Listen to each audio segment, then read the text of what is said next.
Fala pessoal, tudo bem com vocês? Estamos com mais um conteúdo, mais uma notícia para vocês. Estamos aqui com o canal 4x4, todos os créditos ao canal deles, o link está na descrição e no comentário fixado. Ministro se une para criticar voto de Fux em julgamento de Bolsonaro. Isso aqui tudo nesse vídeo, mas antes de qualquer coisa você já deixa o seu like e se inscreva no canal. Não se esqueçam de ativar o sininho de notificações para estar recebendo todos os nossos vídeos. E sem enrolações, vamos reagir ao vídeo.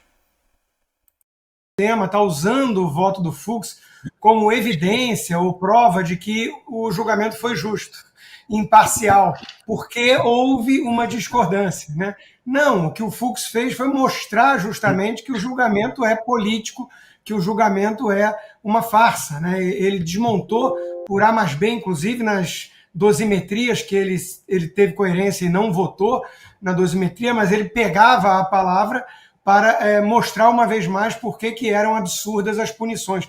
O caso do Anderson Torres salta aos olhos, por exemplo, quando ele lembra, né, que o Anderson Torres tinha passagem comprada, carro alugado, tudo no 8 de janeiro, mas de repente criaram ali um elo causal entre ele e a tentativa do golpe do 8 de janeiro.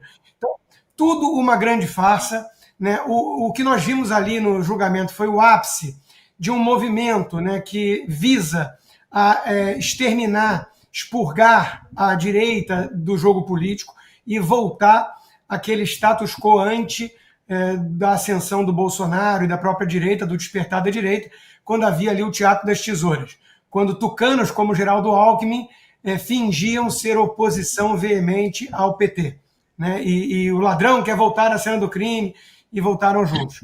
O Estadão falou de cadáver insepulto, né? Estão todos antecipando aí, talvez de maneira muito precoce, indevida, a morte do bolsonarismo, como já tinha feito antes o próprio Barroso, né? Derrotamos o bolsonarismo, disse ele num converscote de comunistas da Uni. Eu acho que eles estão se antecipando muito. Bom, no Wall Street Journal hoje, a coluna da Mary O'Grady, especialista em América Latina, fala do voto do Fux, mostra, né, como ele foi embasado, ao contrário dos outros.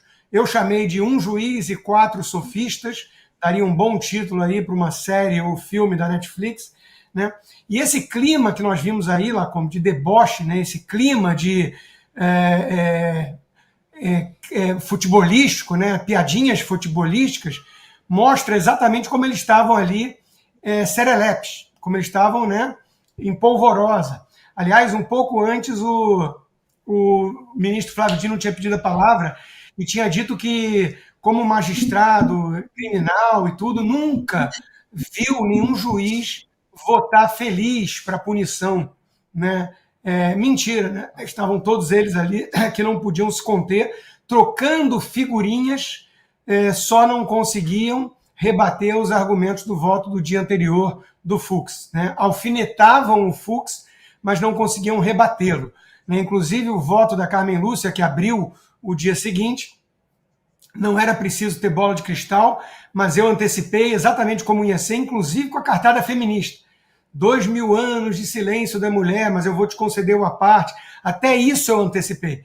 Eu falei que ia ser cheio de platitudes, prosa poética, que ia ser reverenciado pela Globo, né, pela turma da imprensa, e que ia ter pitadas fortes de feminismo, né? Dito e feito.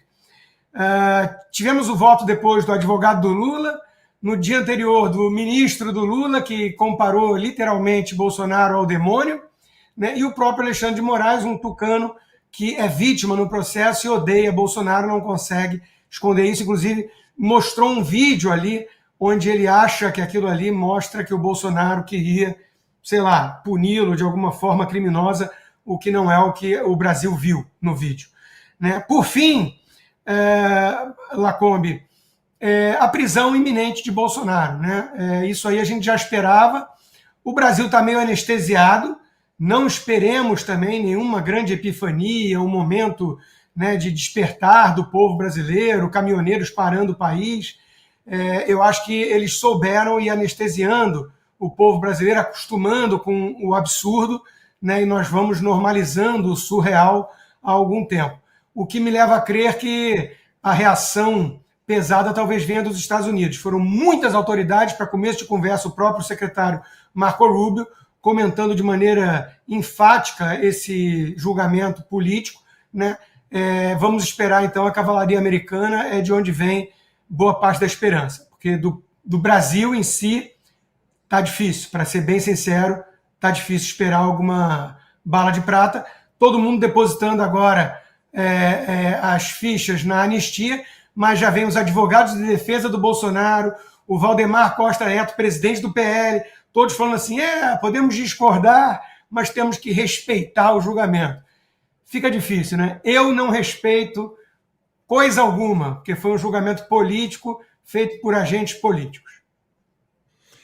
Isso que você citou da suspeição, você tem ali o ex-advogado do Lula, o ex-ministro da Justiça do Lula, isso não entrou no voto do Luiz Fux, como também não entrou no voto do Fux o papel do Alexandre de Moraes como acusador, investigador, vítima e juiz, mas ele apresentou várias nulidades, uma delas a gente citou aqui, mostrou o próprio Fux, né, no voto dele, que não havia foro para aquela turma toda ali, não era para estar no STF, se estivesse no STF não era para estar na turma, era para estar no plenário, e o cerceamento da defesa também, que ficou muito claro, inclusive ele citou um exemplo de um caso, aliás, ele fez um voto muito bom, né, muito embasado, com muita jurisprudência, com muitos casos, inclusive de outros ministros atuais do STF, ex-ministros do STF, e ele citou um caso em que o advogado de defesa conseguiu a nulidade do processo porque disse que não teve tempo para ter acesso, para acessar todo o material que foi juntado, e eram 4 terabytes, não eram 70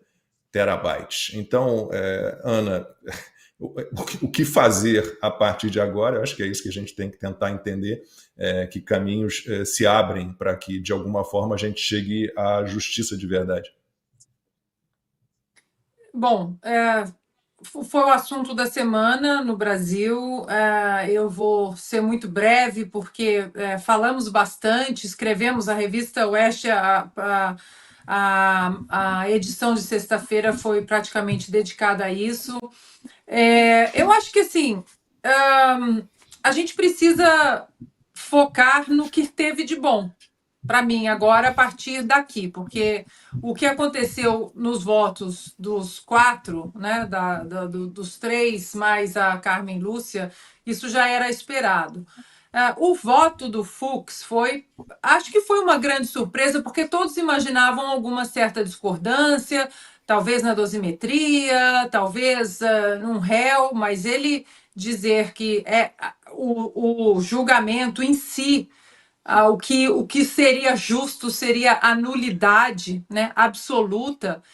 E o voto dele parecia uma série da Netflix que nós estávamos assistindo com gosto, por incrível que pareça, todas as 12 horas, 13 horas, se eu não me engano. 14 e ali horas. no meio, 14 horas, pois é, e ali no meio ele citou os pais fundadores da América, James Madison, os papéis federalistas, especificamente o número 14, explicou a diferença de democracia e república, o sistema de freios e contrapesos. O deputado pode falar isso até muito melhor que eu, ele que já embasou muita coisa, inclusive parte de projetos da reforma política no que os americanos têm aqui, porque nós no Brasil bebemos dessa fonte, né, dos americanos, do sistema bicameral, etc.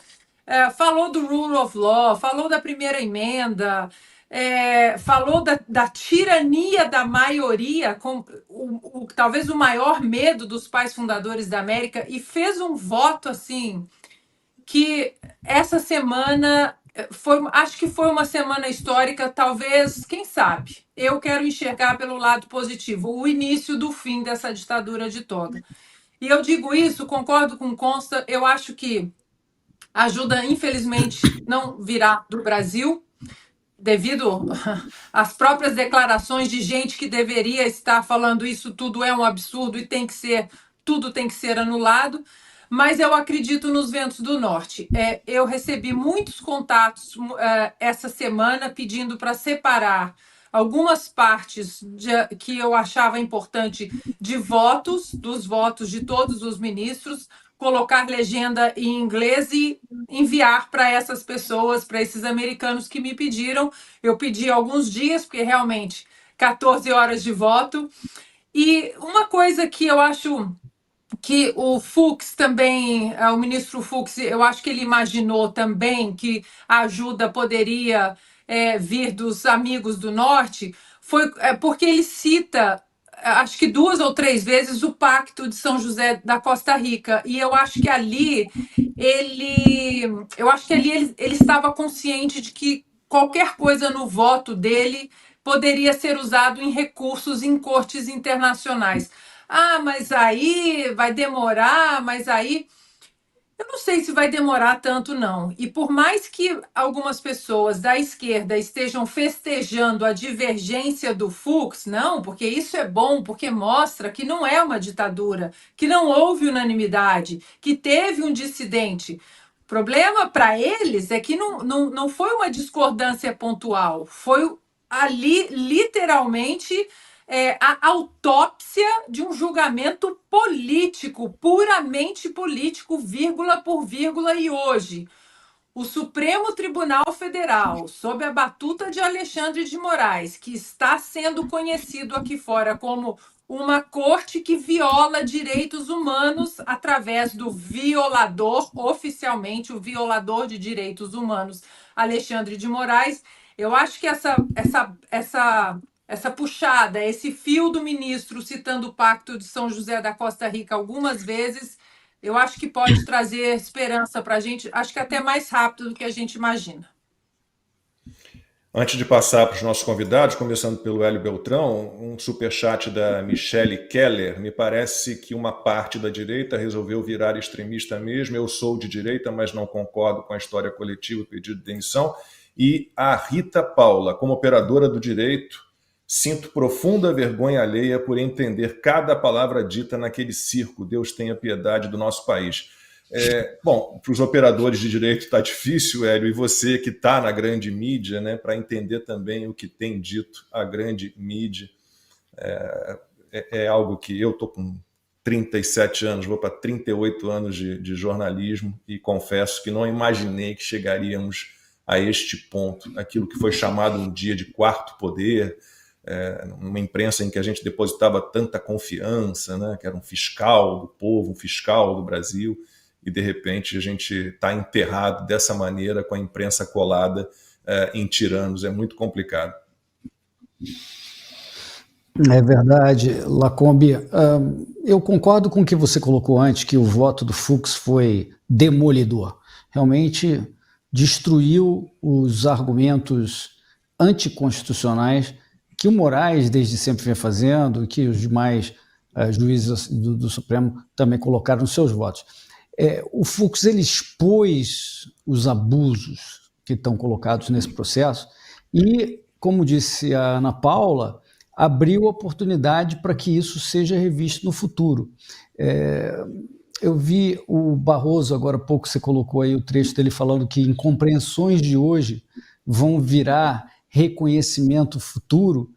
Parecia que ele estava falando do voto do Fux para mim, porque eu tenho a impressão que esse voto do Fux vai ser referência futura para todo mundo, né? Porque isso vai ser revisto pelo próprio Supremo, talvez com uma composição diferente no futuro, não sabemos quando, mas nas salas de aula, nos estudos de direito, como exemplo de um tempo em que o Brasil saiu do quadradinho constitucional e os juízes que deveriam mais resguardar a nossa Constituição foram justamente os que mais violaram a Constituição. Eu não vi, sinceramente, a esquerda celebrando, né, a democracia, está aí o voto do Fux, um voto dissidente, olha que legal, é democrático. Na verdade, eu vi a esquerda querendo abafar o voto do Fux. Foi diferente. Eu acho que o pessoal ficou incomodado, isso realmente não caiu bem. E o Bolsonaro, ele acabou conseguindo algo que o Lula não conseguiu, né? O Lula tomou de 9-0. Ele tomou de 9-0 em 3 julgamentos, o original e nos seus 2 recursos, e que os 2 recursos que confirmaram a condenação dele por 9-0. O Bolsonaro conseguiu um 4-1, né? Já está na frente. O Lula, que adora essas comparações com o Bolsonaro, não quer ficar nunca por baixo, por enquanto está por baixo ainda. O Fux, um baita currículo, né? Ele foi primeiro no concurso de magistratura, né? Ele tinha sido promotor e tal, e ele expôs isso que a gente já falou várias vezes nesse processo do 8 de janeiro em geral, incluindo Bolsonaro, mas inquéritos de ofício criados para isso, é proibido pela Constituição ter inquéritos de ofício no Supremo Tribunal Federal, que é coisa mais clara na Constituição do que isso. Fala pessoal, estamos aqui no Conexão Político, o site que traz a verdade ao povo. Pessoal, antes de ler aqui, vou estar pedindo a sua inscrição, o seu like e que você ative o sininho de notificações para estar recebendo todos os nossos vídeos aí na sua telinha, pessoal. E seu comentário é muito importante para esse vídeo chegar para mais pessoas, então já comente aí, deixa um boa tarde, um boa noite aí, um oi, que já é o suficiente para esse vídeo engajar e chegar para mais pessoas. Primeira, aqui no Conexão Política, primeira turma, além de Bolsonaro, veja apenas imposta pelo STF aos outros condenados por tentativa de golpe de Estado. A corte aplicou penas ao ex-ministro generais aliados. Mauro Cid tem acordo homologado e cumpre pena em regime aberto. O Supremo Tribunal Federal condenou o ex-presidente Jair Bolsonaro a 27 anos e 3 meses de prisão por liderar uma suposta organização criminosa voltada à tentativa de golpe de Estado. O julgamento histórico também atingiu aliados políticos e militares. A corte aplicou a pena severa a ex-ministros, generais, colaboradores de direito, o ex-capitão, todos considerados partícipes de uma trama para abolir o Estado Democrático de Direito e impedir a posse de Luiz Inácio Lula da Silva após as eleições de 2022. O ex-presidente foi condenado a 27 anos e 3 meses de prisão, sendo 24 anos e 9 meses de exclusão em regime fechado, 2 anos e 6 meses de detenção e 124 dias de multa no valor dos 2 salários mínimos a cada. Alexandre de Moraes apontou Bolsonaro como líder da organização criminosa e considerou esse fato um grave dano com simetria à pena. A corte também declarou uma inegibilidade por 8 anos e determinou o pagamento solidário de 30 milhões por danos à perda de patente militar. Será analisado pelo STM após a transição em julgamento. Então esse foi o vídeo, pessoal. Não se esqueçam de deixar o like e até a próxima.